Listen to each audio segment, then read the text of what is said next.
বাজে ঢোলার ঢাক এলো রে পহেলা বৈশাখ পহেলা বৈশাখ কমতি ছিল ওকে আমি বিয়ে করে ফেলেছি ওরই কমতি ছিল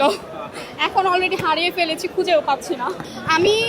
মেয়েদের থেকে একটু দূরে দূরে রাখি বাট বেচারাকে আজকে মেয়েদের ভিড়ে ছেড়ে দিয়েছি বাট আমার কোনো টেনশনই হচ্ছে না কোথায় আছে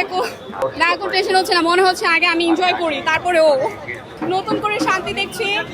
খুবই ভালো লাগছে পজিটিভ দেখছি সবকিছুই অলরেডি ক্লান্তি দেখতে পাচ্ছেন বাট কোনো ধরনের ফিল হচ্ছে না না আসলে কোনো কিছু কমতি নেই আমার বয়ফ্রেন্ডের কমতি ছিল ওকে আমি বিয়ে করে ফেলেছি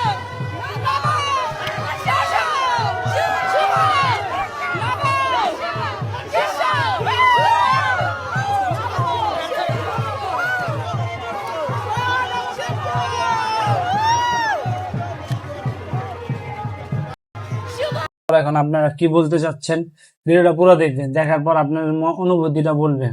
গ্যাস ওরা যে কি করতেছে মানে কিভাবে যে কি করতেছে কি করতেছে আমি বুঝতে পারতেছি না মানে ওরা উৎসবটা এরকম ভাবে করতেছে না ও আপু কি ভাইরাল হওয়ার জন্য এরকম করতেছে না কি করার জন্য করতেছে আমি কিচ্ছু বুঝতে পারতেছি না ভাই আমার মন চাচ্ছে যে কি বলবো আমি নিজেও জানতে পারতেছি এটাই আর কি বলবো ভাই বলেন মানে ও যেভাবে কি করবে ও পাবলিককে কি বুঝিতে চাইতেছে মেলায় যাই দে এমন করে কে ভাই তো মানে কি গাইস বাকিটা আপনারা কমেন্টসে জানাই দেবেন এতটুকু গো